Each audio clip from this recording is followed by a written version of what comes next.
Hi friends, అందరికీ నమస్కారం అండి. ఇప్పుడే అందిన వార్త ఏదైతే ఇందిరమ్మ ఇండ్లకు ఉందో ఇందిరమ్మ ఇండ్ల పైన ప్రభుత్వం నుంచి ఇప్పుడిప్పుడే ఇంపార్టెంట్ నోటిఫికేషన్ అయితే రావడం జరిగిందండి. సో సంచలన ప్రకటన, గుడ్ న్యూస్ చెప్పే ప్రయత్నం చేయడం జరిగింది. సో ఆ వివరాలు ఏంటనేది మనం నోటిఫికేషన్ రూపంలో ఇవ్వడం జరిగింది. ఆ వివరాలు తెలుసుకునే ప్రయత్నం చేద్దాం. వీడియోని చివరి వరకు చూడండి, ఇన్ఫర్మేషన్ అయితే అర్థమవుతుంది. మరోసారిగా ఛానల్ చూస్తే తప్పకుండా సబ్స్క్రైబ్ చేసుకోండి. చూస్తున్నారు కానీ లైక్ చేయడం మర్చిపోతున్నారు అనమాట. వెంటనే లైక్ చేయండి. వివరాలకైతే వెళ్ళిపోదామండి. మొట్టమొదట అప్డేట్ అనేది ఇవ్వడం అయితే జరిగిందండి. ఇందిరమ్మ ఇండ్లకు సంబంధించి ఇక ఏదైతే ఎవరు అర్హులు ఏంటనేది కూడా యాప్ అయితే ఉంది కదా. ఇక నుంచి యాప్లో రాష్ట్ర ప్రభుత్వం కొత్త మోడల్స్ తీసుకొచ్చింది. అంటే కొత్త విధానం, కొత్త మోడల్స్ అయితే వచ్చాయన్నమాట. సో లబ్ధిదారులు భవిష్యత్తులో ఏదైనా ఇబ్బందులు ఎదురైనా కూడా వాటిని ఈజీగా పరిష్కారం చేసే దిశగా అర్హులను గుర్తింపు ఇక ఈజీ కానుందన్నమాట.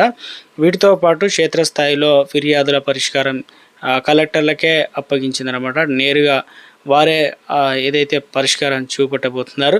రాష్ట్ర ప్రభుత్వం L1 లబ్ధిదారులకు మాత్రమే ఇందిరమ్మ ఇల్లు ఇప్పుడు ప్రస్తుతం అందజేస్తున్నారు. సొంత స్థలం అనేది ఉండాలి. అదేవిధంగా ఇల్లు లేని దరఖాస్తుదారులకు L1 జాబితాలో చేరారనమాట. ఇందులో మొత్తం 23.3 లక్షల మంది అయితే ఉన్నారన్నమాట. ఇల్లుతో పాటు సొంత స్థలం లేని దరఖాస్తు చేసుకున్న వారిను L2 కేటగిరీలో చేర్చారు. ఇందులో ఎంతమంది ఉన్నారంటే 21.49 లక్షల మంది అర్హులుగా గుర్తించారు. అనర్హులను దరఖాస్తుదారులు L3గా చేర్చడం జరిగింది. ఇందులో 32.98 లక్షల మంది అయితే ఉన్నట్టు చెప్తున్నారు. కొత్త మోడల్స్ ద్వారా ఈ జాబితాను అయితే ఎంపిక, మార్పులు, చేర్పులు అయితే అనుమతులు అయితే జరుగుతున్నాయి. గతంలో ఇందిరమ్మ ఇళ్ల లబ్ధిదారుల వద్దకు గెజిటెడ్ స్థాయి అధికారులు వెళ్ళి విచారణ ఎవరు అర్హుడా కాదా అని చెప్పేసి మాన్యువల్ నివేదిక ఇలా ఇచ్చేవారు. ఇక నుంచి అలా విధానాన్ని ముగింపు పలికారు. ఇందిరమ్మ ఇళ్ల యాప్లో అర్హులైన లబ్ధిదారులు మొత్తం విచారణ జరిపిన లబ్ధిదారులు అనేక కొత్త మోడల్స్ తీసుకొచ్చారు. గెజిటెడ్ స్థాయి అధికారులు ఈ యాప్ ద్వారానే పరిశీలించి L1 జాబితాకు అర్హత ఉందా లేదా అనేది నమోదు చేస్తారు.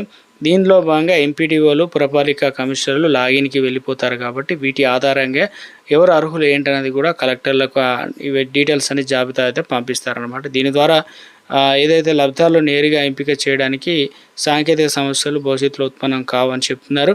అదేవిధంగా మరొక అప్డేట్ ఇచ్చారు. చాలా చోట్ల ఇందిరమ్మ ఇళ్లకు సంబంధించి ఇక జాబితాలో L1 అర్హులు అయితే ఉన్నారు, కానీ L3 జాబితాలో ఏదైతే పొందారని ఫిర్యాదులు అయితే రావడం జరిగింది. తమ లిస్టులో అందులో వేశారని చెప్పేసి నేపథ్యంలో L3 నుంచి L1 అనేటువంటి కొత్త మోడల్ తీసుకొచ్చే అన్నమాట. ఇలా వచ్చిన ఫిర్యాదును కూడా పరిశీలించి ఇందిరమ్మ యాప్లో నమోదు చేయడం ద్వారా లబ్ధిదారులను ఎవరు ఏంటి అర్హులు అనేది కూడా ఈజీగా గుర్తించడానికి అవకాశం అయితే ఉంది.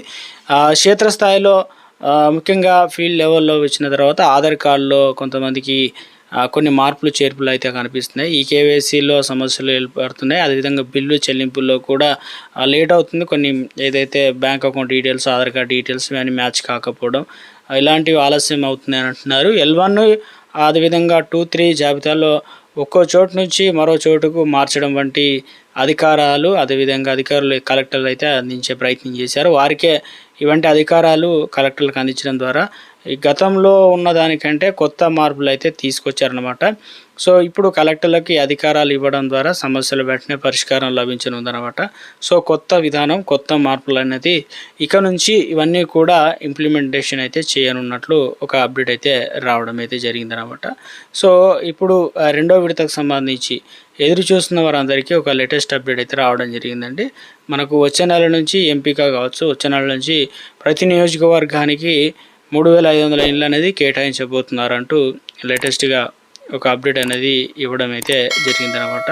సో రాష్ట్ర వ్యాప్తంగా కూడా ఏదైతే మనకు ఇందిరమ్మ ఇండ్లకు సంబంధించి ప్రభుత్వం నుంచి ఎప్పటికప్పుడు ఏ చిన్న అప్డేట్ వచ్చినా వీడియో రూపంలో అందించడం జరుగుతుందండి. Thanks for watching.